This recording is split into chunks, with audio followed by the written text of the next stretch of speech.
What's going on, guys? It's Kryptonian saying here, and today we're going to be covering Chainsaw Man Part 2's opening arc, the Justice Devil arc, which picks up many months in the future after the end of Chainsaw Man Part 1's ending. And we're continuing to build on the pieces that were given to us in Part 1 with Makima's lines about there being devils that were eaten by Chainsaw Man existing, but she couldn't quite remember them. And this arc gives us Asa Mitaka, the human girl who shares her body with the war devil Yoru, who remembers the very devils that Makima was struggling to remember, and she's making it her personal mission to kill Chainsaw Man. And so things are about to get very interesting and complicated for Denji in this arc, which is the first of several arcs of Chainsaw Man Part 2. And all of these arcs build on stuff given to us in Chainsaw Man Part 1. So obviously, if you've not read Part 1, you might be lost getting into this. The chapter opens up in a classroom setting with a headless chicken named Bucky, who the teacher of the classroom says are gonna keep the devil as their pet for 100 days before they kill and eat Bucky, with the intention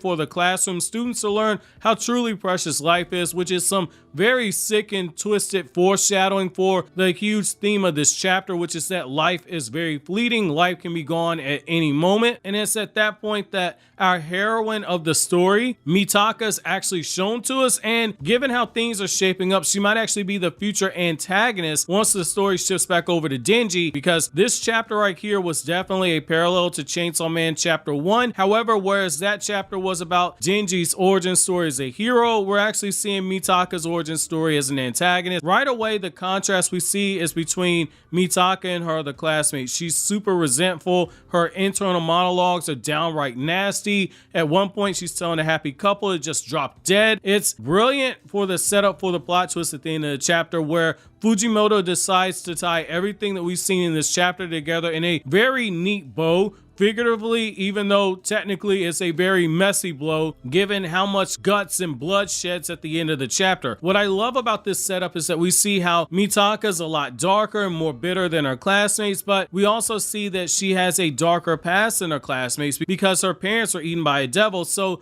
the idea of keeping a devil as a pet classroom animal isn't something she's too high on. However, when she's on top of the school rooftop, she's alone and isolated from her classmates. All of a sudden, that's when the class president shows up, which is again more foreshadowing for the twist at the end of the chapter. We've gone from this chapter where she's been alone and angry to learning why Mitaka is the way she is, to getting what appears to be a ray of hope that things will actually be different for her, because the class president seems to be trying to make friends with her. But like any good Chainsaw Man reader knows, you know that good feelings aren't something that you should get attached to, because that's something that Chainsaw Man showed us with Power in Part 1, where she learned the hard way when she bought Denji a birthday cake and Makima pulled out one of the most savage kills in Part 1 of Chainsaw Man. When the story points out that the class president is eating a sandwich and that it has the Chainsaw Man sticker on it, it's more twisted foreshadowing. The class president is eating a meal with a Chainsaw Man sticker on it while speaking to a girl whose parents were eaten by a devil. Chainsaw Man is a devil that eats other devils. It's twisted and it's a beautiful setup, especially when the heroine tells the class president that the society is corrupted, where the mayor has a DUI and there's a devil running around pretending to be a devil hunter, and she doesn't exactly hide that she's not a fan of the classroom keeping a pet devil, which again is more subtle foreshadowing for the setup at the end of the chapter, where we learn our sweet beloved teacher was having sex with his student, and that same student has a contract with the Justice Devil. Talk about ironic. And we find out that Mitaka actually ends up getting saved by the War Devil when Mitaka is about to die. Very brilliant artistic setup right here. While it's easy to look at all this foreshadowing on how these interactions are used for the big plot twist where the class president turns out to have that devil contract, we can't not talk about how insane the world building is that's going on right here, because we're firmly rooted in a post-Chainsaw Man world, in the sense that Chainsaw Man is more celebrated than ever before. We're seeing that it doesn't have to just be devil hunters who are making contracts with devils, because the class president has made a contract with a devil as well. Chainsaw Man now has its own meat sandwich that has collectible stickers that people get, which is an absolute mad lad of a thing to do, and I love seeing it, because while we see some love for devils in the praise for Chainsaw Man, we as readers know what Angel said in Part 1 of Chainsaw Man, which is that for the most part, devils want the deaths of human. It's setting up part 2 to be even more cruel and twisted than part 1 was, and I'm all for it, especially when we see the devil contracts are going to be getting formed with more humans that aren't necessarily devil hunters. So moving back to the second act of the manga chapter, we got more foreshadowing where Mitaka says that she wishes Bucky and Chainsaw Man will hurry up and die before the chapter ends. We see that she's actually accidentally killed Bucky, and at the end of the chapter, once she's made that connection with the War Devil, she's on a collision course with Denji, aka Chainsaw Man. I love seeing that, and I love how Fujimoto just milked Bucky's character by giving us that beautifully drawn montage where you see much of the class beginning to fall in love with him before he does two things. One, he has the class vote to not kill Bucky, and then in typical Chainsaw Man fashion, Fujimoto has Bucky end up dying in a very brutally drawn scene where we see the dead body. Even if it was done by apparently by mistake by Asa Mitaka, we do know that the class president was the one that tripped her on purpose so as to actually kill Bucky. Great underhanded moment right there. Now, Mitaka also takes a few nights to get herself together. She hears a knock on the door and she's told by the class president that she and the teacher want to take her to Bucky's grave. And you see more of that twisted humor because the teacher and the class president are telling her that they could go to the grave and apologize to Bucky, and that Bucky, a devil, will actually hear them in heaven. I love seeing that. I laugh my ass off on it. And it's here we start to see the tone of the story shift when Mitaka refuses to cross the crosswalk until it's safe to do so, which leads to the class president calling her out for, quote, being a goody two-shoes. And it's our first sign that things are different here when we look at the expressions that are on the page, because when the class president gets called Prez, notice in the actual text there's a question mark. It's our clear sign as readers that this was out of character to a major extent. That's more subtle foreshadowing right there. It's at that point that the foreshadowing is paid off because she transforms into a devil, and as she does so, we learn that Mr. Tanaka was the one who told the class president to befriend Mitaka, and it goes even further when we learn that Mr. Tanaka was sleeping with the class president and is also interested in Mitaka, which, as a side note, Mr. Tanaka was collecting the panties the same way that Thanos was collecting Infinity Stones. It's at this point we learn that the class president made that contract with the Justice Devil, and what I like about this is that, again, we're seeing contracts are now being made with devils by the run-of-the-mill average person now. The class president is a normal girl who made a contract with a devil, which is low-key insane because, again, this is not a devil hunter. This is a normal teenage girl. It's at that point that Mitaka sees flashes before her eyes as the class president attacks her, and she starts to feel relief knowing that she didn't actually kill Bucky, but we also see that as she's dying with regrets, which is a very interesting choice here thematically. So up until this point, we've only seen the more dark and brooding side of her, but now we see that Mitaka wishes that she would have made more friends. She wishes that she would have done more of the things she wanted to. She wishes that she would have been more selfish. Now that her life is ending, regret, a natural human emotion, is running through her mind, and I love how that's used as a transition to the devil that is now offering to allow her to live in exchange for giving up her body because she's in such a desperate situation. At that point, after she agrees to give up her body to the War Devil, she grabs Mr. Tanaka by the hair and she rips out his spinal cord in a brutal fashion, and she uses his fucking spinal cord as a sword, which is absolutely insane. It's one of the best creative shots that we've had in the manga so far. Mitaka, now known as the War Devil, proceeds to go right after the class president in an absolute one-sided slaughterfest, and it's so creative as the fight goes on. We see Mitaka cut off the class president's hand, utter the words hand grenade, and it literally becomes a grenade, which is why we can draw a pretty clear line right here. The War Devil appears to be able to make weapons of war when it has its hands on body parts. Even more creative is how we get this twisted scene where Mitaka cuts off the class president's head and her head falls over and she kisses the severed head of Mr. Tanaka. I love this scene because it does two things. One, it pays off the line about the class president making the contract with the Justice Devil in a very ironic fashion because both the pedophile teacher and the class president are now dead, and we see them share a post-death kiss, which is absolutely hilariously brutal. Fujimoto then takes the trolling even further by having Mitaka say that she's gonna give them a happy ending, and she proceeds to throw the hand grenade over her shoulder and blow up everything, which leads to the second thing I love here, which is that absolutely beautiful shot where Mitaka is walking away and you got all these blood and guts coming from the explosion. Very beautiful. So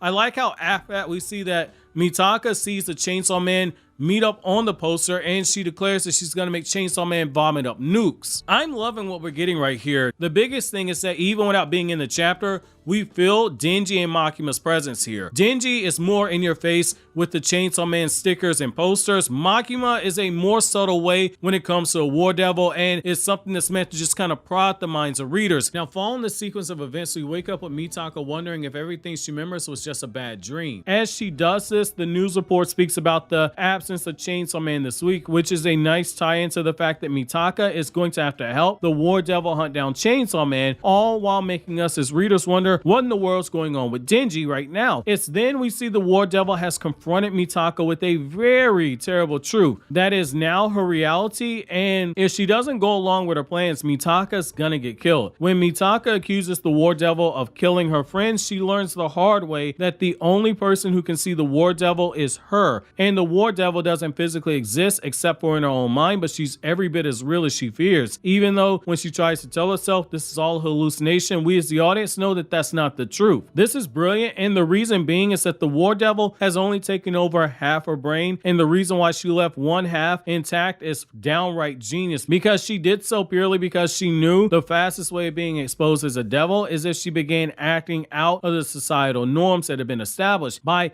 leaving one half of Mitaka's brain to function, she's able to use that knowledge to allow Mitaka to proceed as normal, likely allowing her to also observe more human customs in this era before she eventually betrays Mitaka. We then learn that the war devil's been busy looking for clues about Chainsaw Man and has tracked down that Denji attends the same school as Mitaka, which was done by matching the button that she found on the corpse of the devil and matching it to the uniform of the school. It's at that point that Mitaka slowly begins to realize how messed up of a situation she's in, and the war devil again warns her, if you cross me, I'll kill you. I love this because what this does is it now allows both a psychological edge to the war devil by playing on Mitaka's primal human instincts to stay alive, while also giving her something to lose by threatening to take the remaining half of her brain, and then later on dangle the restoration of her humanity by saying, I'll give it back to you if you successfully help me kill the Chainsaw Man. It's literally taking the concept of a deal with the devil and making it the driving factor of conflict in the story, and I love it for the progression of the plot because it does two things. So number one, it continues to make Mitaka someone who at the start of the last chapter was not lovable. She was not someone that the audience would traditionally root for. And number two, it pits her against Denji in the future, someone who we naturally love as the audience because we've seen his journey in Chainsaw Man Part 1. This is brilliant writing right here, which is why it's going to hurt so bad when you see Mitaka eventually meet her inevitable end, and it makes us eventually root for Denji to find a way to save her because she's in a tragic heroine situation. Fujimoto then throws in a little bit of dark humor by having her classmate see Mitaka seemingly speak to herself, and this allows him to show parts of the war devil's powers while also foreshadowing other powers as well. So the war devil can forcefully take Mitaka's consciousness over seemingly at any time that she wants to, and when she speaks of making the boy fall in love with her, which in turn would then make him into her possession, she says that she can then turn him into a weapon. Now in the past, we'd seen her make weapons out of body parts, but this is symbolic, it's literal, and I absolutely love it. Fujimoto right now is essentially saying that the biggest weapons of war are people, and it makes a lot of sense. Yes, weapons of war kill a lot of people in the war zones, but it's still mankind that pulls the trigger or presses the button that unleashes the nuclear weapons. It's a very base level of societal commentary that's so subtle that it's brilliant because it walks right up to your face and stops just short of being right in your face. It's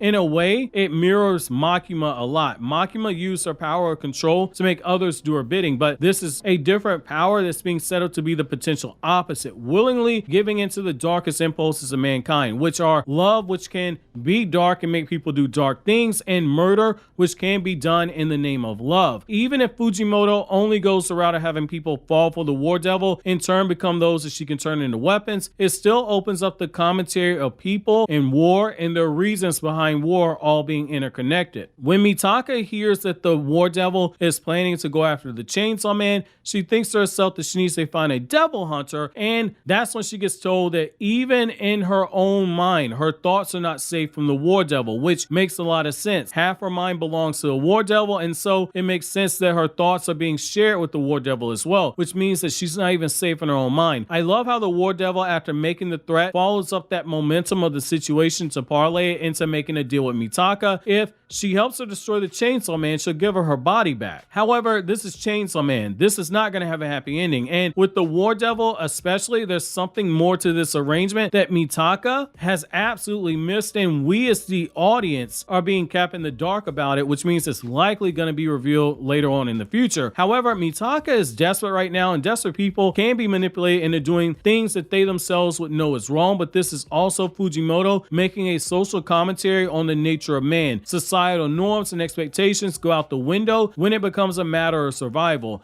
Mitaka knows that she's working with the worst possible devil who she could ever have hoped to encounter, but her own desire to return back to normal life and fix the regrets that she experienced when she thought she was dying in the last chapter have pushed her to the point where she's primed for manipulation. What we're seeing right here is one of the 48 laws of power at work, which is that law that talks about controlling all the options so you can force people to be dependent on you, which also allows you to control all the options. We're seeing in 2 chapters how the war devil is being set up as equally a strong of a villain as Makima, in my opinion, if this pace can continue. But even more brilliant is that we have a heroine in this part of the story to root for, but she's a tragic heroine, and there's a strong possibility that she won't have the same happy ending that Denji did in part 1, which makes a lot of sense. Denji and Mitaka, they parallel each other, but whereas Denji had the lovable Pochita, and we saw how there was genuine love all throughout that origin story for Denji, we're seeing Mitaka work with the devil who cares nothing about her, who is absolutely using her, is likely going to betray her, and we're watching the villain origin story all while watching the tragic downfall of a heroine, which this makes this part of the story so great. It's almost like we're seeing the path of the tyrant, which is the opposite of Joseph Campbell's concept of the hero's journey that he talks about in his book. So in the path of the tyrant, there's one moment where a different decision could have been made to prevent the first steps towards walking down that path of the tyrant, and we're seeing Mitaka both willingly and unwillingly be set down that path, which is inevitably going to end with her death or a rehabilitation that comes at a grave cost, which is perfect because we as the audience know that Mitaka is in for a very rough ride. And the way that Fujimoto ends off the chapter with Mitaka leaning away from the other 2 people in her group is a great use of body language to show the discomfort, as well as a great use of paneling to show that she herself is different from the people she has to work with. This leads us to seeing more of the building up of Mitaka's school life. The trio is being tasked with bringing back the corpse of a devil, and right away we see that Yoshida is up to something, because we as the audience know that Yoshida is a private devil hunter, and there are signs further established in this chapter that Yoshida actually knows there's something up with Asa Mitaka, besides the fact that Asa Mitaka was dying on the inside from basically asking him out in front of everybody when the war devil switched places with her, and her classmates still holding the death of Bucky over her head. After Yoshida introduces himself, we learn the name of the new girl in the group, Yuko, and she professes her love for Chainsaw Man just like Yoshida did. So in a great bit of writing, Fujimoto has Asa Mitaka give a less than straightforward answer to the question, does she love Chainsaw Man, where she herself says that she guesses she just feels the same way as the people in the general public, which is going to be something that Yoshida definitely picks up on, which further establishes the sense of dramatic irony, because we as the audience know that while Yoshida is talking like he doesn't know Chainsaw Man, he actually does know who he is, which means that he might be seeing through Mitaka right now, though it's worth noting that we as the audience know that she could feel this way just because of the fact that her parents were killed by devils. So that could be something right there. Now, Fujimoto also gets points for this chapter, using this chapter basically as a scene setting chapter to make us think that there might be some type of a clash with a devil, from Yoshida explaining that devils can hide in schools to the scene later on in this chapter where Yuko and Mitaka are running through the streets. The whole time you're thinking and you're holding your breath, is this the moment? But nothing actually ever happens in that aspect. There wasn't a big devil popping out waiting to be killed. The war devil didn't choose violence in this chapter. yet there's still quite a bit to the chapter. We're getting more writing for Mitaka that's done to further highlight the difference between her and her classmates, as well as her and her relationship to the War Devil. The whole purpose of this was meant to show that she's a character that we can root for. Fujimoto does this by showing us that she clearly feels tormented by being back at school. She gets a flashback to killing the pet devil from chapter 98. Her shoes are ruined inside of her locker because her classmates have stuck raw meat on the shoes. She hears people gossiping about her. Fujimoto is trying his best to make her look like a sympathetic character, and I think it's working right here because it further shows that she's someone who is in over her head, and this relationship with the War Devil isn't going to be one that ends very well, which is, interestingly enough, just further makes this whole interaction with her and Yoshida that much more interesting, because it's clear that Yoshida knows that something's off with Asa Mitaka. All of what we're seeing works so far because it shows the strength of Fujimoto as a writer, that he's 3 chapters into part 2 of the story, and while we do miss Denji, we still have enough of a compelling character that has kept us invested while we count down to the inevitable meeting of Denji and Asa Mitaka. Like, this works almost as a mirror for part 1 of Chainsaw Man. Makima was manipulating Denji to do her bidding, and now we have the War Devil just waiting in the wings, observing, making threats, and we as the audience are just waiting for the other shoe to fall with the War Devil's character. The heavy and dark moments like what we've seen so far in Chainsaw Man part 2, it really grabs my attention personally, more than some of the more gruesome moments, the comedic moments, or the action heavy moments that we had in part 1. Like, this friendship that's being set up by Yuko and Mitaka has the potential to just rip our hearts out, and I love every second of it. With Yuko, we see how compassionate she is, and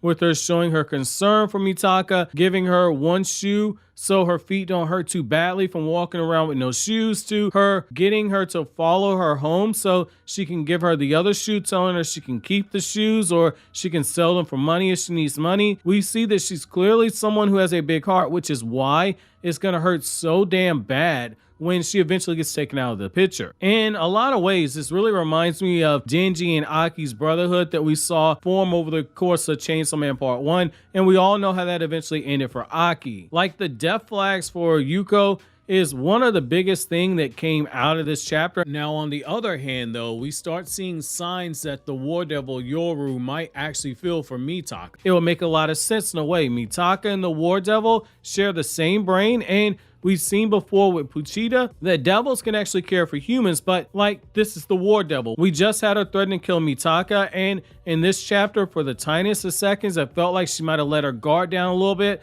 and disclosed new information. That line about bullying being normal even in devil society, it really stands out, as well as that line where she offered to kill the bullies. I swear that's a sign that there might be more to the War Devil than we thought, and I love it because this is Fujimoto just adding more layers to the character, the world building, and the narrative of the story as more time goes on. Stuff like this is why, for right now, I don't care that we haven't seen Denji yet, because there's enough going on here to make this work very well. In fact, in my opinion, the idea of there potentially having been some banter at the end of the chapter between the War Devil and Asa Mitaka, it works because it's making you forget for the smallest moments that the War Devil is seemingly the villain of part 2 of Chainsaw Man. It's kind of how we saw Makima in part 1 as being somebody that was absolutely foul, but she also had redeeming qualities about her that made you at times actually begin to like her. Between this and Mitaka being a victim who we're beginning to feel attachments for,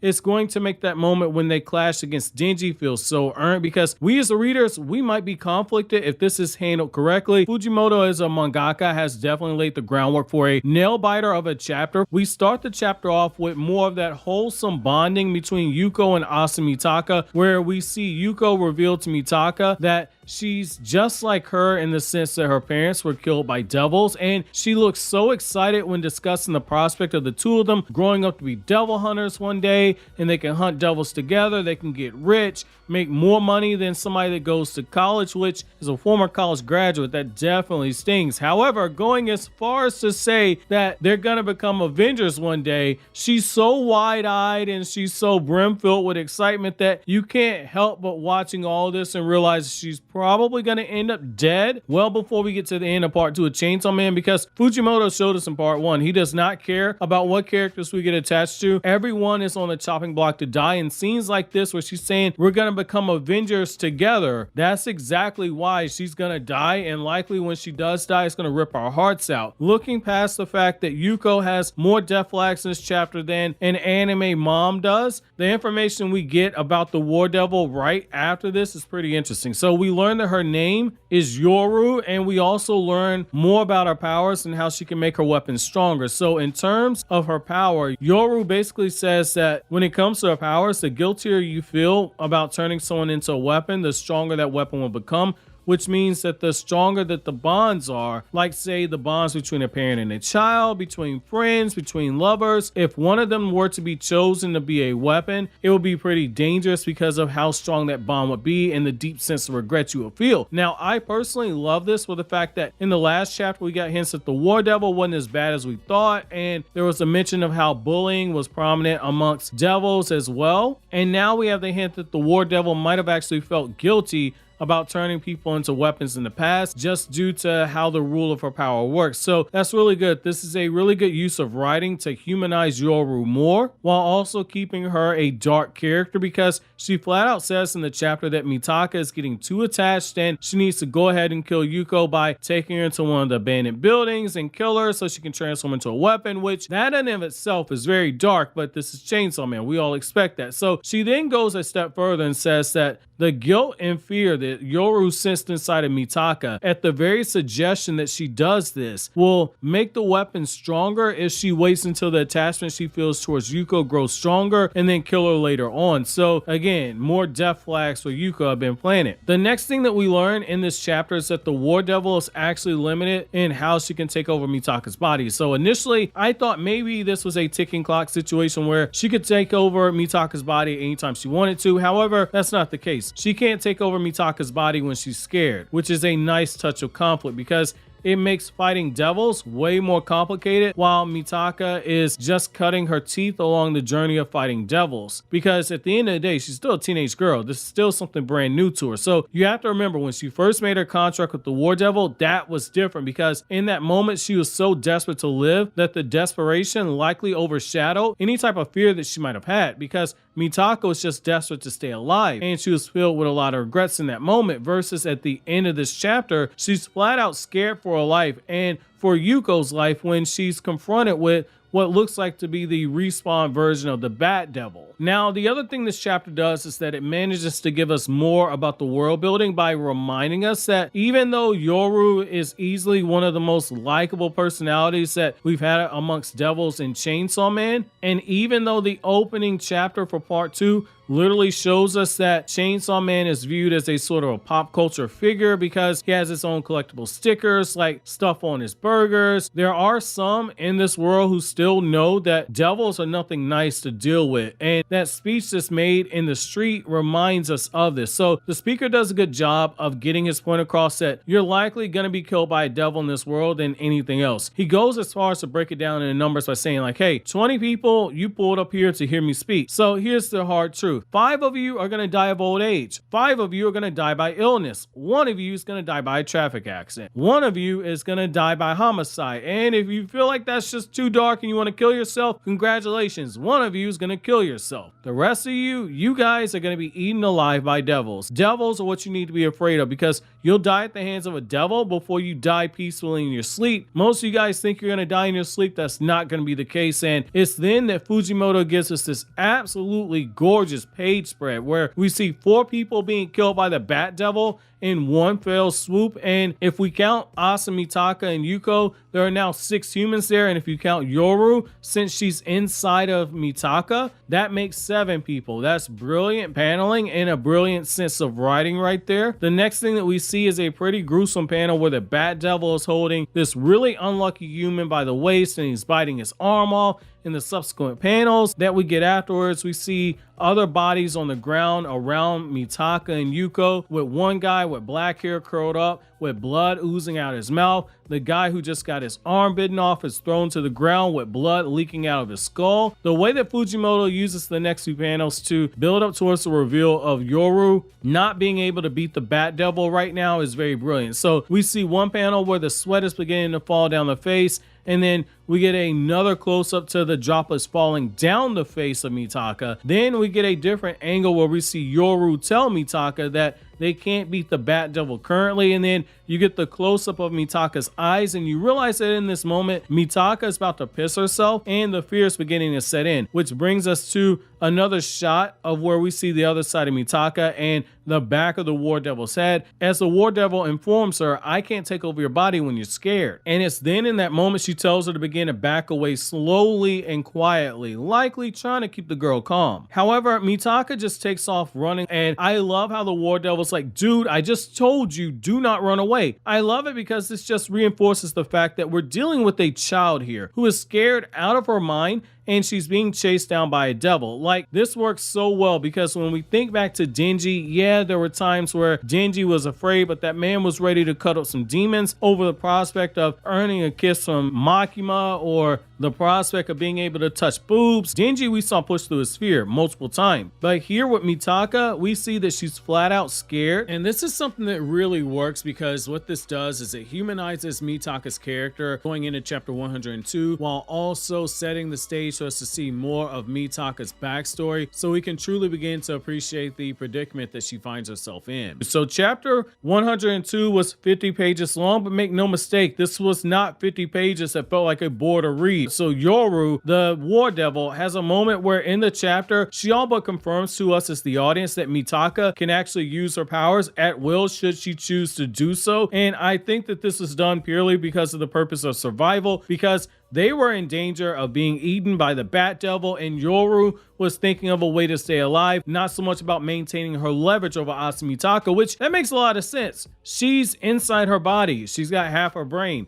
Any ground that she loses in this battle with Mitaka, it can just be made back up later whenever she changes places with Mitaka again, at least in theory. So the way that Yoru confirms this is the fact that she basically tells her that, hey, you can use my power. Quit playing around. That girl, she's not your friend right now. She's someone that we can turn into a weapon. Go ahead and kill her. Make her into a weapon right now. The difference with this is you need to do this for survival. There's nobody around. You're not going to feel bad like you did with Bucky. The only reason why you felt bad about killing Bucky is because people were watching you. Well, guess what, sweetheart? Nobody's watching right now. Go ahead and kill this bitch so we can stay alive. She didn't say, hey, I need you to switch with me and let's do this. She specifically told Mitaka to hurry up and kill her, which is going to have big time ramifications later on, which I definitely think will be the case because in the same chapter where Denji saved her life, we get the backstory on how her mother was killed and how Mitaka felt responsible for her mother's death. That in of itself is brilliant because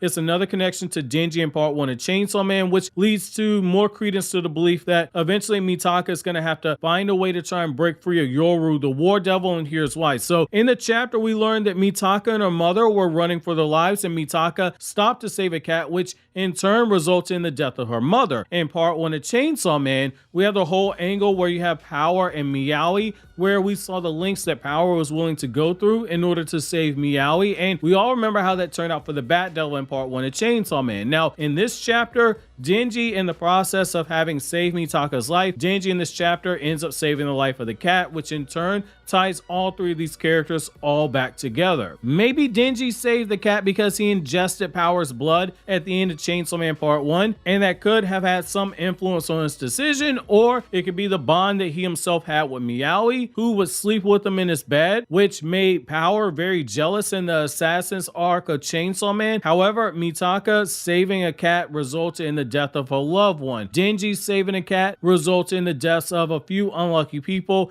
but nonetheless, he still saved a cat. I love how Fujimoto is using different things as anchors throughout part 1 of Chainsaw Man that ended up popping back up in part 2 of Chainsaw Man, whether it be people or themes or objects. Each time is stuff that you didn't think would be an anchor for the story, but it ended up being important, like what we just saw right here with the cat. It's very subtle storytelling at its finest, being used to push a character forward narratively. I think that this was a very beautiful job here. Now, Denji returning is where things are going to get a lot more more interesting, and that's likely why a lot of you guys clicked on the video. So Denji saved a cat, but let's look at the collateral damage that's going on right now. The building collapsed, the car's on fire, one guy just laid up on the ground with his spaghetti and meatballs leaking out of his head after falling to his death because Denji said, I ain't gotta worry about saving nobody, I'm saving the cat, buddy. Insurance companies in this city must be making a killing right now because it seems like every so many chapters, massive damage is done to whole sections of the city. Like, jokes aside, what this does show is that Denji, as we knew him, is still, for lack of a better word, still has a one-track mind. Don't get it twisted. He still cares about saving humanity from devils, but the man is still on demon time in a few aspects. He is still operating with the same energy of, well, if a few people die, that's gonna suck big time, but if I can kill this devil, so be it. My question is, whose cat was that, and was Denji saving the pussycat all about Denji trying to get some pussy from the owner of the pussycat? Pun intended. After all, this is the same man who went to extremes in order to touch some boobs in part 1 of Chainsaw Man. So we can't put it past him. The power of horny is absolutely unrivaled here. This is what makes Denji so interesting as a character because he still resides in that moral gray area that makes him so much fun to read, and I believe Fujimoto's having a blast writing his character. Like, when you compare him to Asa Mitaka,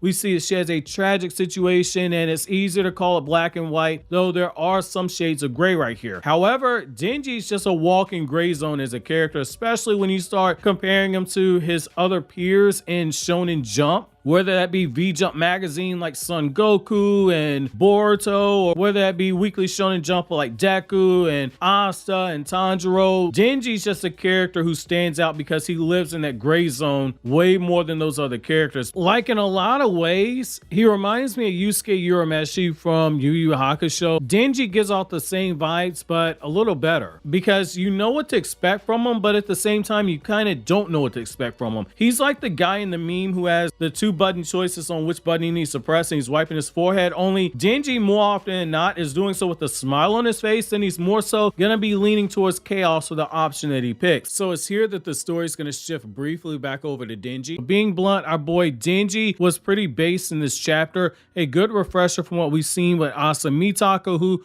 while blunt and refreshing in her own right, she doesn't have the same charm about her as someone like Denji. However, the thing about Denji's charm is that Fujimoto chose to choose this chapter to show that while he does draw some amazing battle sequences in the past filled with blood and gore, he still has his chops when it comes to comedy that he slipped into part 1 of Chainsaw Man. The scenes where Denji is eating cake with his hands when the utensils are taken from him by Yoshida, and he's trying his best to try and play wingman for himself on camera, trying to big up Chainsaw Man, is so cringe, and it's so sad to see that it's actually funny. And like a lot of the humor that you saw in part 1 of Chainsaw Man, it didn't feel forced. It felt like it was organic humor, which that is the mark of a good writer. However, this wasn't a chapter that was solely focused on the comedy. Don't get it twisted. A majority of the chapter is just about getting the reactions of the people who were being interviewed by the news reporter. Some people, they love Chainsaw Man. Others think that the devil hunters should just outright kill him.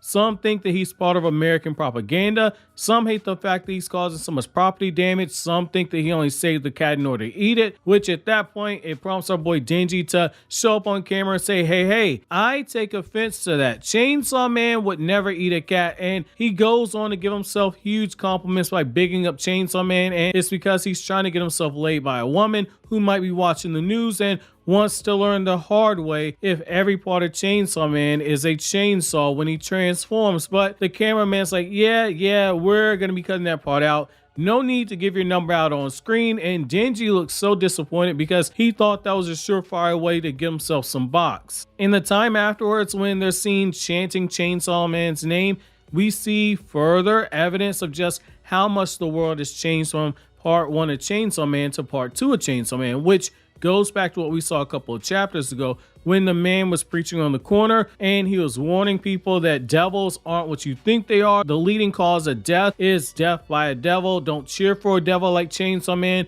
while thinking that you're going to die peacefully, you're going to die in your sleep or whatnot, because in reality, you're likely going to die alone at the hands of a devil. In this moment when they're all chanting Chainsaw Man's name, Denji is just standing there soaking it all in.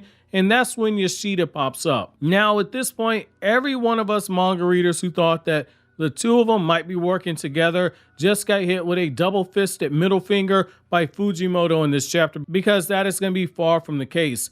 Denji basically pulled a Thanos from Endgame when Wanda pulled up on him and asked Thanos if he remembered her, and he hit her with the "I don't even know you" line. That's pretty much what Denji did here. He doesn't even remember Yoshida, which even crazier is the fact that Yoshida's orders are specifically to watch Denji to make sure he doesn't give away his secret identity as Chainsaw Man, which that's going to be hard to do, just given the fact that Denji has had his mind made up that he's earned all the clout as Chainsaw Man that he can, so he's cashing it in, and that response by Yoshida tells it all. He's stunned while potentially thinking to himself, that's not actually a bad idea and it could work, and I got a way that it might be able to actually solve all of our problems. The serious question we have to ask though is, this does beg the question, who in the world actually sent Yoshida to Denji's school to keep an eye on him? Because this has the potential to be a problem here. While like Denji pretty much asked him, what will you do if I don't comply with your request to keep myself a secret? But Fujimoto hid the darkness to the answer of the question behind comedy by having Yoshida hold back the fork and say, I won't let you eat cake again. The true answer is likely something else, but what I find fascinating is the fact that just as Makima tried to hold something over Denji to make him comply, it kind of feels like Yoshida might be doing something similar here. As far as Yoshida knows, Mitaka is in his group at school and she wants a boyfriend. Denji just wants some pussy, but Yoshida can't let this man expose his identity to the world. Could he have just snapped his fingers in this moment and said Mitaka plus Denji equals problem solved? I think it's possible, but the issue with that is that it makes you call into question just how good of a devil hunter Yoshida is, and here's why. We were told, literally in chapter 1 of the manga, when a human is possessed by a devil, you can see it on their faces, you can see it in their eyes. Makima made that pretty much clear when she was talking, and she confirmed that Denji is still human. However, if Yoshida missed it about Mitaka and Yoru the war devil, boy does that make for a huge conflict, because it's going to be a matter of when and not if that these two end up clashing, because Yoru wants to get her hands on the Chainsaw Man. That being said, another highlight of this chapter is that we do see some substance to Denji. It should make you look at him potentially a little bit different. Like in part 1 of the story, we see that this man is really petty at times, more times than we can count. He's not above telling lies if it's something that suits him. Right now, I think we're seeing that Denji might have grown a little bit and he might be thinking a few steps ahead. Yoshida said it himself in chapter 103 of the manga, i.e. this chapter, which is, hey, do you remember me? I was there in part 1 of Chainsaw Man and you had all these assassins trying to kill you. Remember that, buddy? Wild times, right? However, Denji stares at him and very quickly says, yeah, that never happened. Except we as the audience know it did happen. And those events happened right before the Gun Devil arc. In the Gun Devil arc, Aki has the conversation with the future devil in chapter 73 of the manga, and he's told that Denji will kill Aki and Power in the future. What ended up happening? Both of them are dead right now. And I think that's something that Denji is grappling with. Grief is different for different people, and I think there's a chance that Denji's way of handling that grief might be to try and forget that part of his life, except perhaps the promise he made to Power when she gave him her blood to drink. So it's now at this point that the story shifts over with the conversation with Yoru and Mitaka, where we see more layers being added to Yoru as a character, and her humanization is taking place right before our very eyes. This is actually very brilliant writing right here, because in a very short period of time, we've seen enough sides of Mitaka and Yoru that they should be viewed as problems for Denji, but for reasons other than he's our series protagonist. But due to the writing, it almost feels as if Fujimoto is trying to set up a moral gray area for the readers where they don't know who to actually root for. In part 1 of Chainsaw Man, for the most part, it was pretty simple. There were some outliers like Power and Makima, and towards the end, we did get more of a gray area again with people like Makima. I feel like we're getting a very subtle approach to something similar here. Yoru isn't too much unlike us, and I think that Mitaka hit the nail on the head when she tells Yoru that she thinks that Yoru is afraid of being forgotten. That's good writing, and it makes the powers of the Chainsaw Devil being able to erase devils feels like it's a threat that's on a different level right now, which I absolutely love, especially because we're going to continue to see more twists and turns with the character, because at the end of the day, Yoru is a devil, and she's going to eventually come after Denji once she realizes that Denji is indeed the Chainsaw Man, which has potential to be very huge in terms of narrative impact. Another thing that I really enjoyed about this chapter was the fact that during Mitaka and Yoru's conversation, we see Yoru getting pissed off by the fact that she got saved by Chainsaw Man, and then she reveals the fact that she once fought Chainsaw Man, which is another line that strongly backs up our belief that the War Devil was one of the 4 horsemen that exists in the Chainsaw Man world. Apparently, during that battle with the 4 horsemen and the Chainsaw Devil, part of Yoru's body was eaten up by the Chainsaw Devil, which means that we're seeing a nerf version of Yoru, which I find to be very fascinating moving forward. She then goes on to state that due to their battle, there haven't been as many wars in the world since then, and that war is only something that's viewed in video games and movies, and she blames Chainsaw Man for people forgetting about her, which leads to her going to sleep before she even answers Mitaka's claim about Yoru is afraid of being forgotten. It's then, while Yoru is asleep, that Mitaka thinks to herself that she's glad Chainsaw Man saved her life and that she isn't going to be like before, where she didn't care about whether or not she lived or died, which is more of a highlight from a growth that we saw in the introduction chapter for a character where Mitaka realized how much she wanted to cling to her own life. We're seeing even more so now that Mitaka has an open mind, and as she gets new information, she's evaluating her situation. I like seeing this growth right here. Now, we then shift over to Denji, letting the classmates sit on him, which number one, he's Denji. Denji will do anything for money. This is somebody who in chapter 1 of the manga got revealed to have sold his testicle. So sitting on him for a few bucks, that makes sense. Now, number 2, Denji is just horny. During the time afterwards, we see Denji and Yoshida, they're talking to each other, which is further building on some of that chemistry that Denji has with Yoshida and potentially making Yoshida the Aki of part 2. And we see that Yoshida is calling out Denji for purposely leaving his student ID at the scene where Chainsaw Man had appeared. After Denji takes Yoshida's money and allows him to sit on him, Denji pretty much confirms that he's horny enough for a girlfriend that he's not going to be stopped from telling people that he's the Chainsaw Man, because Denji understands that clout equals pussy. But when Denji starts listing out all the qualities that he wants in a woman, the first thing that he says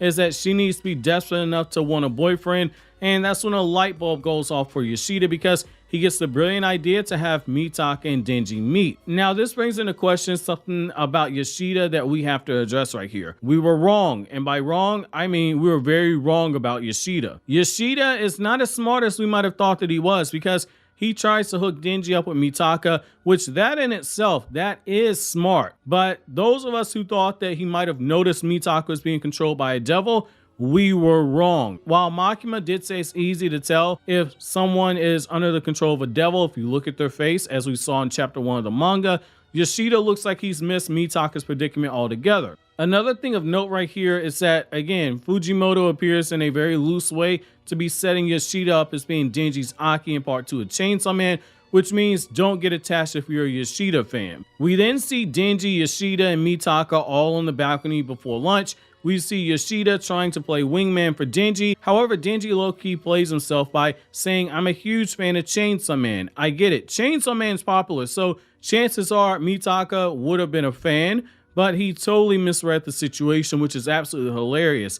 Mitaka reveals that she used to hate Chainsaw Man, but she's changed her mind slightly after being saved. She then goes on to explain everything that she doesn't like about Chainsaw Man, from his clothes to the way that he always has blood on his clothes, to how he behaves like an absolute idiot, to how over-the-top horny he is to a point where he only saves women. As she begins ripping into Chainsaw Man, the humor kicks in because Denji takes on that Michael Jordan meme where he says, and I took that personally. That's basically the energy that Denji has in the chapter. Denji begins shooting back in defense, and that leads to Mitaka saying, bro, you're a fan of Chainsaw Man. You're a fanboy. How do you even know what he's thinking? Yoshida can already tell where this is heading, and he says Denji's name in a warning manner just based off of how his face is drawn after Denji says he'll prove to Mitaka the truth. And that's when Denji does one of the boldest things and the dumbest things ever. He flat out says that he's Chainsaw Man. Now, here's the thing about that. Mitaka doesn't believe him, which for him, that's actually a good thing that Mitaka views him as being a loser. And Yoshida tells him that nobody will believe you if you say that you're Chainsaw Man in the way that you did, and that leads to Denji screaming that he really is Chainsaw Man.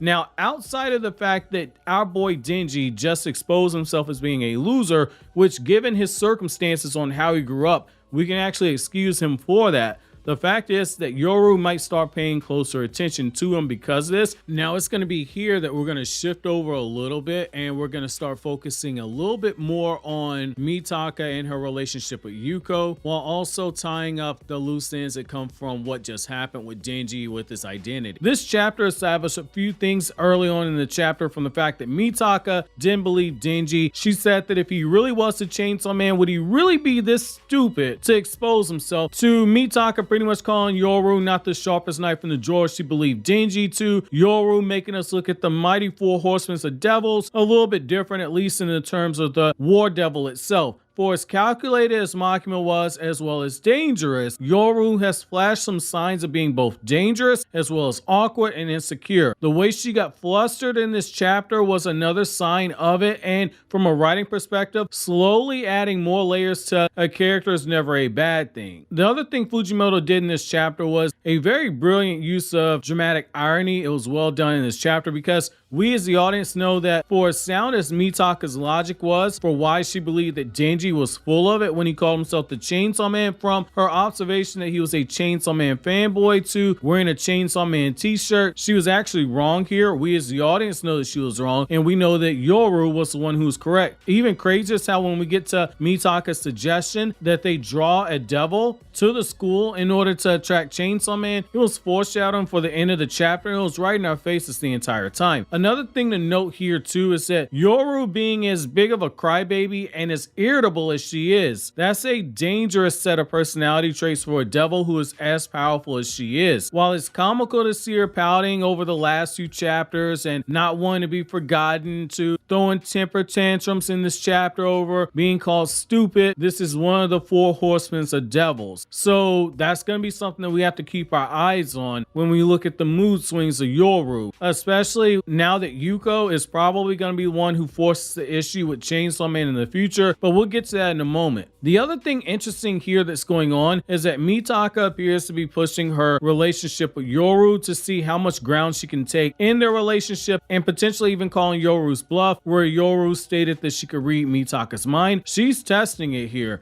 She has the line where she says maybe she can tame her. She's thinking it to herself, and we didn't see Yoru try to correct her at all. She's being openly sarcastic with Yoru, and she's even telling Yoru to come up with a plan to try and catch the Chainsaw Man. And here's the thing, it almost feels as if Yoru made the mistake by opening up to Mitaka, because Mitaka's whole energy has slowly begun to shift here, but that could just be me. Yoru does have 50% of her brain, so she should be able to hear her thoughts if she wasn't bluffing in chapter 99. Now that's where the story takes a bit of a shift. So Fujimoto just proceeds to mindfuck the hell out of us the entire time from this point onward. The conversation between Yuko and Mitaka, it starts out as normal as you think it would. Yuko is just sitting there with Mitaka. They got the drinks on the ground if they want to share them, and that's where things get weird and Fujimoto begins to ramp it up. Mitaka and Yuko begin sharing their secrets with each other. First, Mitaka tells the story how she peed on herself in school one day and then she lied about it, calling it sweat, and how all her classmates just went along with it. Then we see Yuko after she's done laughing so hard that her damaged leg begins to start hurting her. Yuko literally takes the time to think to herself, now is as good a time as any to admit that I've committed murder. Chances are, if you're like me, Yuko being a killer was not on your bingo card for Chainsaw Man Part 2. Here, I thought Fujimoto was just setting her up to be killed later on, and he very likely still is setting her up to be killed later on. But geez,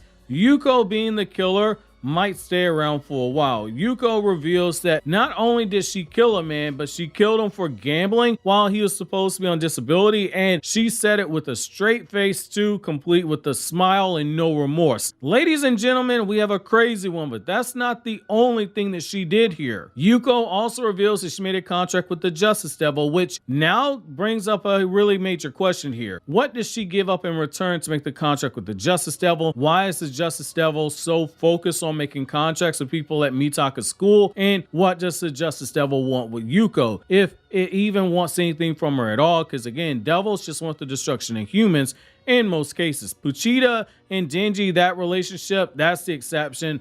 Devils and humans, they're not exactly besties. With her contract with the Justice Devil, Yuko is now able to read minds, which means she now knows everything about Mitaka, including her whole relationship with Yoru. If you take things a step further, we're seeing another disturbing trend in Chainsaw Man Part 2 that I feel was hinted at in Chapter 98, which is the first chapter of Part 2 of Chainsaw Man, where it was implied that humans making contracts with devils is becoming more of a commonplace for non-devil hunters. Mitaka confirms this by stating that making an unauthorized contract with the devil is illegal. What we've seen with both the civilian devil contracts that we've seen so far in Chainsaw Man Part 2 is a sign of why this is the case. The class president did her contract to keep her relationship with the teacher that she was sleeping with, and Yuko did so for a more noble reason, wanting to be able to protect Mitaka and herself. God, this is getting crazy when you consider how badly things can go wrong. Imagine some girl makes a contract with the Heartbreak Devil, which probably exists due to the fear of heartbreak, and they do it because their boyfriend was caught sleeping with their mother. Or some guy breaks up with his girlfriend because he found out the whole starting five ran a train on his girlfriend. Making contracts on a whim like this with devils this powerful, it can lead to some disastrous results. This makes you look at that sweet old man and his dog as potential victims at some point as well coming up, because if she killed a guy for gambling while he was on welfare, what is she gonna do if the dog pees on the sidewalk? Or what is she gonna do if the man while walking the dog doesn't pick up the dog poop because say his back hurts or something? Yoru's gonna start collecting some bodies if that's the case. Then we got the even bigger reveal where Yuko tells Mitaka, yeah, I have the bodies in my backyard that I can show you, but also Mitaka, I'm gonna take care of those bullies at school for you. She literally tells her, do not come to school tomorrow. Find something else to do, but you don't want to be at school. Good grief. That's walking a fine line of the actor school shooter reality, but given Japan doesn't really have a school shooter problem like we do in the United States, that's not likely the intentional cause here. However, I do think it's possible that the Japanese version just went all the way there here. And I think if that's the case, her telling her she's going to wipe out all the bullies at school tomorrow, that's going to be huge. And it just brings us back to Mitaka telling Yoru that they can use a devil to lure out the Chainsaw Man. Now, as we move into chapter 107 of Chainsaw Man, the next thing we focus on is the confrontation of Asa and Yuko. So right away, you get this feeling that this chapter is going to have a bit of a darker vibe than the prior chapter, whereas the last chapter, Yuko casually revealed that she's been killing people and she has a devil contract with the Justice Devil. This chapter opens things off with a real ominous panel of the city landscape with the crows being shown on the telephone pole wire, which is our first sign that things are going to take a turn for the darker and that death is finally upon us, which Fujimoto is not going to disappoint us in that regard. That much looks clear, because by the end of this battle, only one of them, Yuko or Mitaka, is going to be left alive. The scene then shifts over to Yoru and Mitaka walking through the alley in deep conversation, and we see more layers being added to Mitaka's character because we see her feeling a sense of responsibility for what has befallen Yuko. She asks Yoru if it's her fault that Yuko made a contract with the devil, to which Yoru basically says, why ask me the question to something you already know the answer to? Yuko told you she made a contract with the devil because she wanted to protect you, which leads to a great use of the eyes by Fujimoto in this paneling, where we go from Mitaka in silence in one panel to one that's a close-up of her eyes, and you can see the pain in her eyes just based off that one panel. No words need to be used here because the close-up of the eyes, which appear to be looking downward, it says it all here. It's at that point that we see Mitaka continuing to hope against hope, looking for answers by asking Yoru, what will Yuko do to the bullies at school? Yoru, as always, is in her savage mode, and she looks like she's actually taking some enjoyment in actually tormenting Mitaka right here, because she tells Mitaka what we all suspected. Yuko is planning to go all school shooter mode on all the bullies at the school who bullied Mitaka. When Mitaka tries to take control of the situation, stating she's going to be the one that stops Yuko, Yoru pulls out her trap card, revealing that Yoru has been in control of Mitaka's body the entire time, and that there's no going back now until Yuko is dead. She says she's going to kill Yuko, but the way that she does so is very brilliant. It's one thing for her to tell Mitaka, I'll kill you, which that would be accurate. Yoru's the one in control. She's gonna be one that does the killing. However, she deliberately chose the words, we'll be the ones who kill Yuko, which is a very classic manipulator move, saying that we will kill her, which in turn makes Yuko feel like somebody that Mitaka has a hand in her death, and it's gonna make her feel guilt, which goes back to the way that Yoru's powers works. The stronger the attachment that Mitaka feels, the stronger that the weapon will become that she makes from killing Yuko due to the shame and the guilt that Mitaka is gonna feel. It's a very brilliant chess move made by the War Devil, which makes us as readers realize that while she did throw a bit of a fit earlier, Yoru is not stupid, and she's willing to think a few steps ahead, enough to the point where you can't underestimate her. Yoru states that she's gonna make Yuko into a weapon and that she's hoping to draw out the Chainsaw Man, because if a fight breaks out here, there's a chance that he reveals himself to the school, and even if he doesn't show off, then they at least get membership into the Devil Hunting Club. So it's a win-win regardless, and for Yoru, she has extra incentive because she doesn't want another human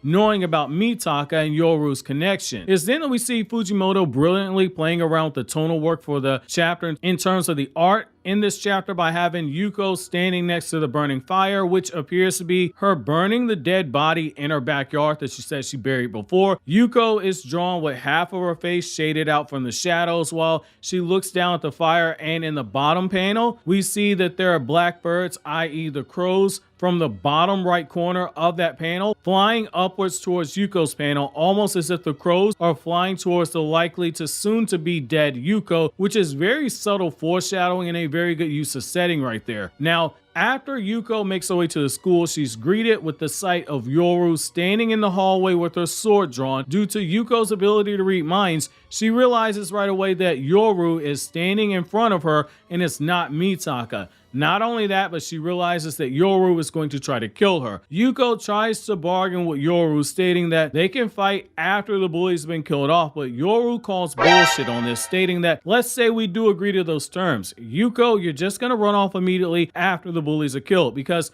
Yuko wouldn't want to be around when the Devil Hunters show up, and that also gives Fujimoto a bit of a backdoor, because do you really want to be the one that draws that chapter, having Yuko kill all the bullies at the school? People are really sensitive, especially in the West, like that might cause some fuss. We see Yuko highly confident in her chances for victory, stating she can read minds and therefore she knows exactly what Yoru's moves are going to be before she actually makes them, which leads to Yoru playing mind games of her own, trying to psych out Yuko, saying, hey, if that's the case, go right ahead, kill me. However, if you do succeed in killing me, you're also going to kill Mitaka by extension, which works up Yuko to the point where she states that she hates Yuko and she loves Mitaka, but she hates Yuko even more. And her body begins to start shaking as the devil power inside of her begins to start taking over. The glass begins to crack around them. Great use of paneling. And you see Yuko transformed, and at the end of the chapter we get this brilliant double page spread where we see Yuko fully transformed here. Now in Chainsaw Man chapter 107, we really get to see Yuko versus Yoru take place, and we see Yoru's real power. The chapter opens up with the creative set of paneling where we see Yoru from an angle where she's shown from the outside looking in, which takes advantage of the window frames being shown, which adds to the unique perspective. When we see Yoru block and dodge the attacks from the Justice Devil, when we see Yoru dodge one attack, she manages to slice off one of the legs of the Justice Devil, which is going to be one of those rare wins for her in this fight, with even the Justice Devil being impressed by the maneuver. However, the Justice Devil has some tricks up her sleeve as well. In a creative way of fighting, she extends her horn out through the window and sends it through the other window in an effort to successfully attack Mitaka's blind spot and forcing her to block. The attack sends her flying through the classroom door and smashing against the wall, which leads to her classmates freaking out as they see what's transpired. The teacher sees what's happened and immediately presses the alarm button to alert the students to leave the school because of the devil attack, which some of the students deem to be another school drill, which is crazy. It speaks to how the world of Chainsaw Man takes the presence of devils, because as we see in this chapter, the kids treat it the same way you or I might treat, say, a fire drill. You do them so often that you don't think anything of it, because it's about as run-of-the-mill of normal as you would expect, like going to a school assembly. However, the Justice Devil isn't having any of that, stating that this is not a drill and makes the students freak out even further. But the thing is Yuko's actions are deliberate. Since she's able to read minds, she's able to suss out any culprits who placed the raw chicken cutlets in Mitaka's locker by asking the question, which immediately makes the guilty parties reveal themselves because their thoughts are betraying them. However, before they can be attacked, Yoru tries to launch a sneak attack, but it's to no avail. The Justice Devil catches the attack like it's nothing, and we learn that Yoru, due to her current limitations, the pencil spear that she made isn't nearly as powerful as it should be, which is another sign that the War Devil is only going to grow in more power over time. But for right now, we aren't going to see the power of one of the four horsemen of devils anytime soon. This leads us to the Justice Devil carrying out its own form of justice by throwing the spear at one of the girls who pulled that mean prank on Mitaka. And while the other students are running away, the Justice Devil slaps one of his legs around to smash in the head of one of the girls against the wall just as the school's Devil Hunter Club members show up. This is where I want to bring up something very unique about the design of the Justice Devil. So if you look at it, it has no eyes. It's a clear play on the expression that justice is blind. And what we see here is also very ironic because the Justice Devil says it's only going after the bad guys. But what we see in turn is that the definition of bad is subjective here. It's another play on the expression, even the villains think that they're the hero of their own story. And in this moment, Yuko thinks that she's the hero, but in reality, she's actually doing some pretty messed up things. We see the sliding subjective nature of Yuko's justice once the Devil Hunter Club members show up and begin ganging up on Yuko. Yoru makes a mistake by poking the ego of the Justice Devil by taunting her, saying, "Don't go get yourself killed before the Chainsaw Man shows up," which leads to Justice Devil saying, "I didn't want to kill innocent people, but these people are ganging up on me, so they must not be innocent," which leads to a brutal set of wounds for the members of the Devil Hunters Club. It's then that Yuko tells Yoru that none of her attacks are going to work, and even the traps that she set up aren't going to work because Yuko knows about all of them. And to prove her point, Yuko begins running down a list of traps and weapons that are hidden and even counter plans that Yoru has, like say taking the dismembered legs of the Justice Devil and making them into weapons, saying it's all futile. However, that's where we see the sharp thinking of Yoru on display here, because she purposely gives up control back to Asa Mitaka, and this is the cruel thing about what Yoru's done right here. She knows this is a situation where a straight up fight, she can't beat the Justice Devil as she currently is, and it's nigh impossible to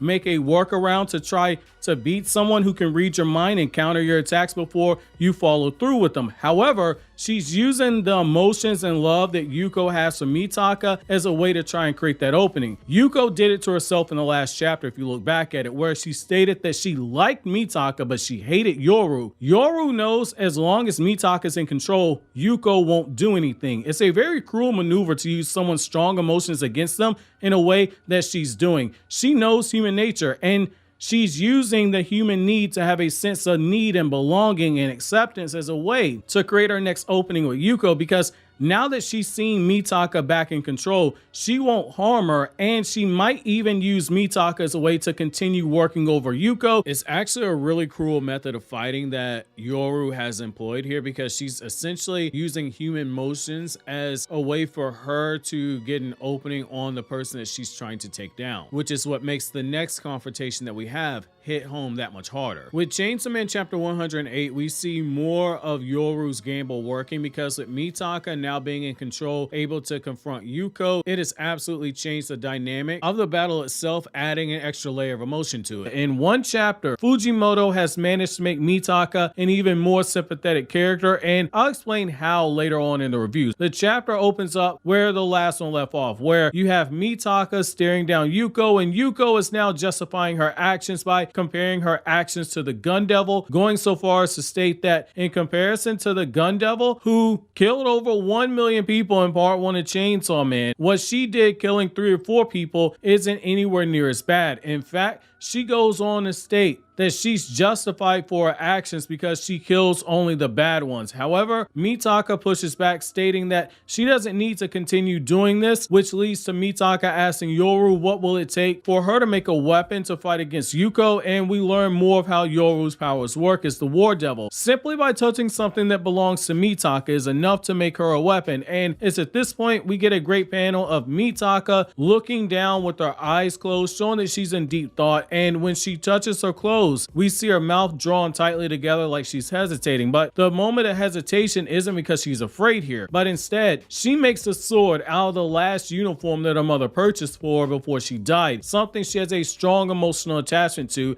and it's the last thing her mother gave to her before her death. However, when she rips off the uniform and transforms it into a sword, we get both a really good fan service panel that is probably going to get this video demonetized, and also one that works very well in terms of flow. We see on the far right panel in the spread that Mitaka is standing straight before she rips off her clothes, and then she hunches in a bit of an awkward position as she rips off the clothes, which are the last thing that her mother gave her, and then she's standing upright in a higher position holding that newfound sword. Now that Mitaka has gone through with making the sword, she knows she has no choice but to actually use it, but she still gives Yuko one more chance to back down, stating that she'll solve her problems herself without Yuko having to kill people. But if she has to end up killing Yuko in order to prevent further loss of life, then she'll absolutely do so. Yuko continues to talk to Mitaka and further show just how far gone she is, because she states that if she kills the bully, then all the bullies in the country would be scared. And for a moment, it makes me appreciate how Fujimoto is writing this, because the rationale is so simple that only a child would ever think of it, and it's so simplistic, but it's also brilliant. But that also shows you how dangerous a child's mind can be due to how naive a child can be. She even further tries to say that by doing what she's doing, she's becoming a symbol of justice, much like the Chainsaw Man, which makes us as readers get another reminder of how Denji has impacted the world for better or for worse. However, Mitaka brings up a really good point here, which is the universal law in Chainsaw Man. When you make a contract with the devil, there's always some kind of cost, and Yuko states that she only received.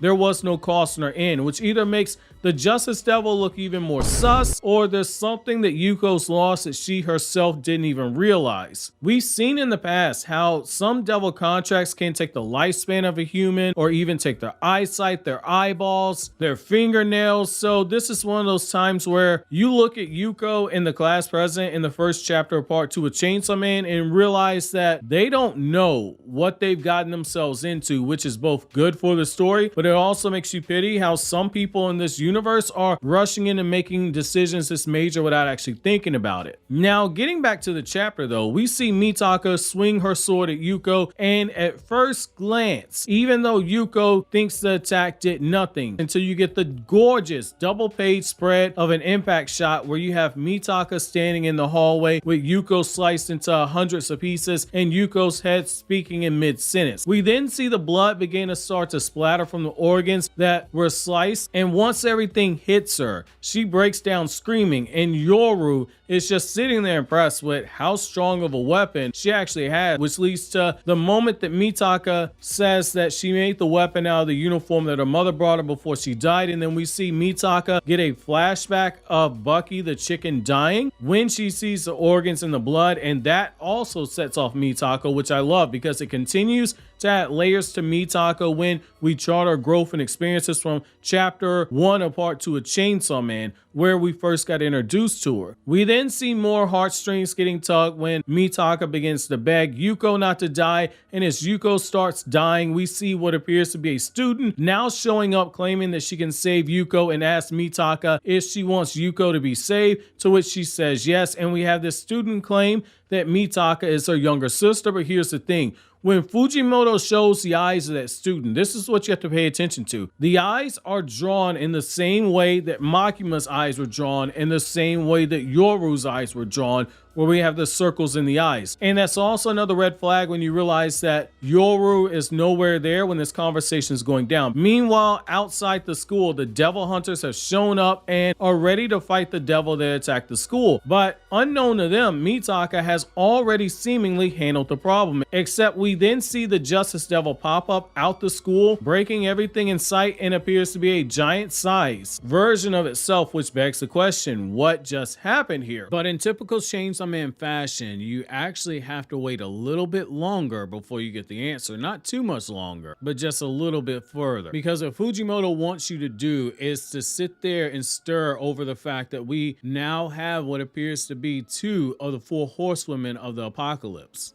With chapter 109 of Chainsaw Man, we shift over to where we start seeing Denji arrive on the scene, and we also get to see more of the motives of this mysterious girl who has shown up, who has the appearance of a devil, and you start seeing more of the seeds being planted for the future Chainsaw Man Part 2 and where these characters fall in line. Now, the chapter opens up with the Justice Devil Yuko continuing her rampage that we saw in the last chapter, and right away, the brilliance what Fujimoto did here is just downright amazing when you look at it. So we see crows yet again shown on a panel that is associated with Yuko, which is another way of showing that you have setting that's being used as a way to foreshadow Yuko's death. Crows in Japanese symbolize rebirth and rejuvenation, and in the last chapter, Yuko was dying only to be reborn by the axe of what we can assume was either the Death Devil or the Famine Devil, which makes it very fitting since it's the first time we've seen in this chapter from Yuko's perspective that she's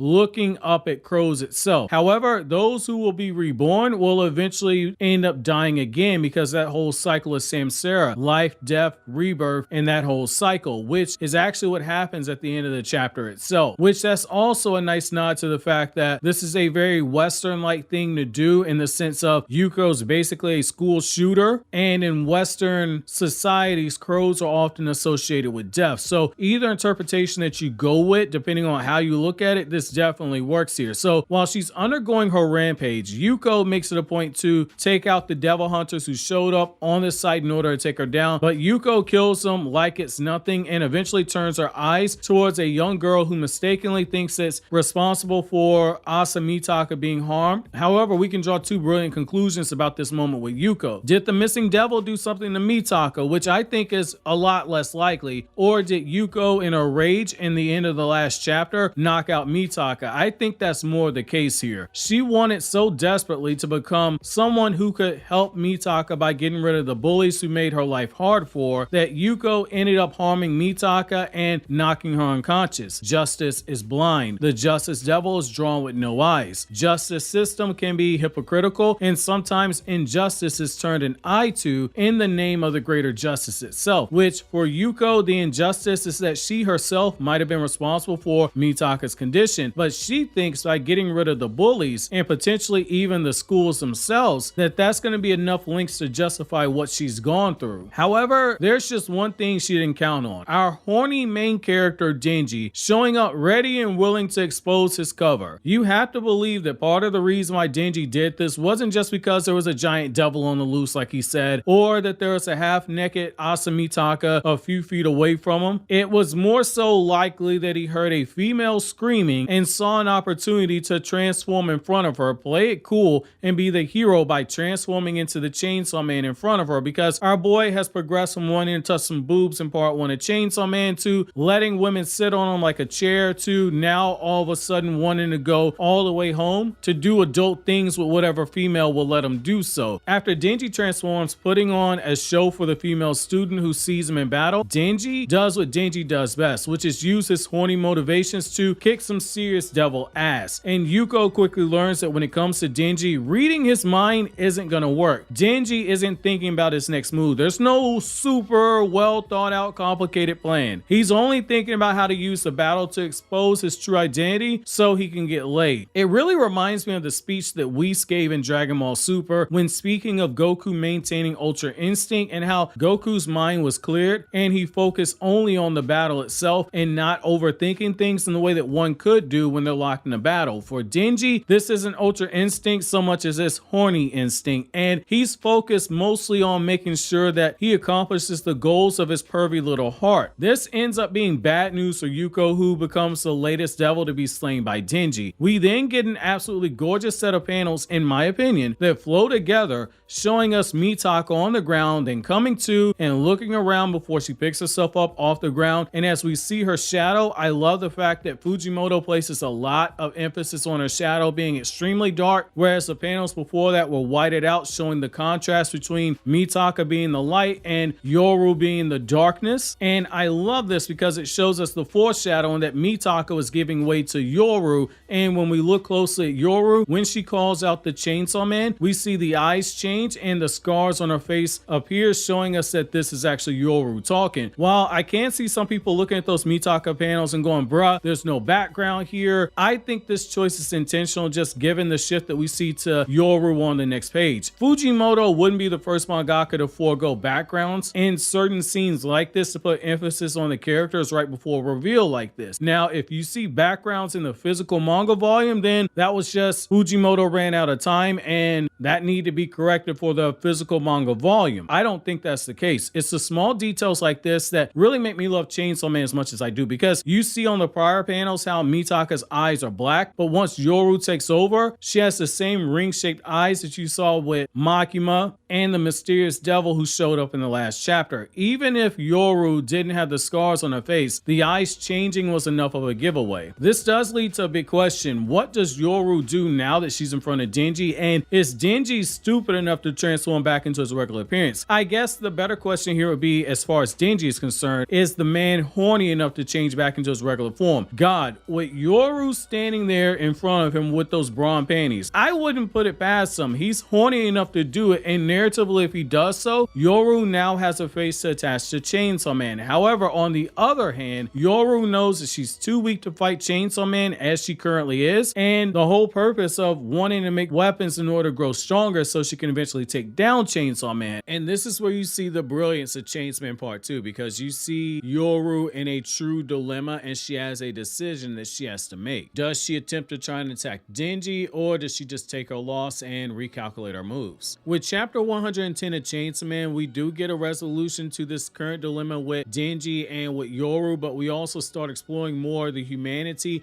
of Asa Mitaka and how a lot of that actually links back to what Denji went through in Chainsaw Man Part 1 and the struggles that he went through. Looks like she has to experience as well. The chapter opens up with Yoru asking Chainsaw Man if he remembers her, and after she makes a sword out of Yuko's legs, which is now one partial checklist off of our list of prior expectations. We all thought that Yoru was going to make a weapon after Yuko died, and while she's seemingly dead here in this moment, we later learn that Yuko is actually still alive. So the weapon that Yoru made here, while it is strong, I think since Yuko isn't actually dead, the weapon isn't as strong as it could be, but we'll get to that later on. Upon hearing that Yoru believes that Denji should remember her, Denji wastes no time going into horny mode, not looking at her face, but instead looking at her boobs, and then looking at her crotch, and then looking at her whole body outside of the face, which means either Denji thinks that Yoru is a butterface, or Mitaka just has an amazing body. However, Denji's horniness doesn't just take center stage with him checking out Mitaka. It also leads to a moment where Denji gets the bright idea to transform back into a human in order to show the girl that he saved that he's not a devil who eats humans and is actually human inside, which gives Yoru the moment to attack Denji from behind. But before her attack can land, Yoshida's octopus tentacle saves Denji from his horny self, leading to a moment where Yoshida calls him out on being so horny that he's hopeless. And we get a funny moment where Denji is screaming about how he lost his opportunity to reveal himself to a really cute girl in a natural way. But at this point, given how horny and desperate Denji is, I'm beginning to call into question whether or not the guy is just so starved for sex that he sees any moment as the right moment to reveal himself. It's then after we see the classmates gossiping about what happened at the school and all the deaths that occurred afterwards after Yuko's rampage that we see the mother of all setups, with Mitaka running through the alley filled with all those dead chickens, and the further she runs down this alley, the more chickens she sees, and she can't avoid stepping on them, and before she makes it into the darkness, Yuko wakes up. This is clearly meant to parallel more of what we saw with Denji, but given the relationship between Pochita and Denji, I'm beginning to wonder how dark of a turn it's going to take for Mitaka and Yoru. After Mitaka wakes up, we get a nice set of panels showing her drinking cold water to calm her nerves after this nightmare that isn't actually a nightmare, and instinctually she knows as much much, but she doesn't have an idea of what's going on. We get a knock on the door that catches Mitaka's attention. Now, what works about all this is that we have this setup paneling. It's between the shading and the transition away from the nightmare sequence and all the horror elements that Fujimoto uses. It almost makes you think that this is just something that might very well be another one of Mitaka's dream sequences, especially once we see that it's someone claiming to be Yuko at the other side of the door. Your first instinct as a reader is to say, wait, we saw Denji seemingly kill Yuko, but the students said that they never found the body. However, like any good manga, until you see the dead body, there's a chance the person isn't actually dead, and lo and behold, the chapter ends off with Yuko standing at the door in a humanoid appearance, but with the features of the Justice Devil itself. Now, it's going to be at this point with chapter 111 that we start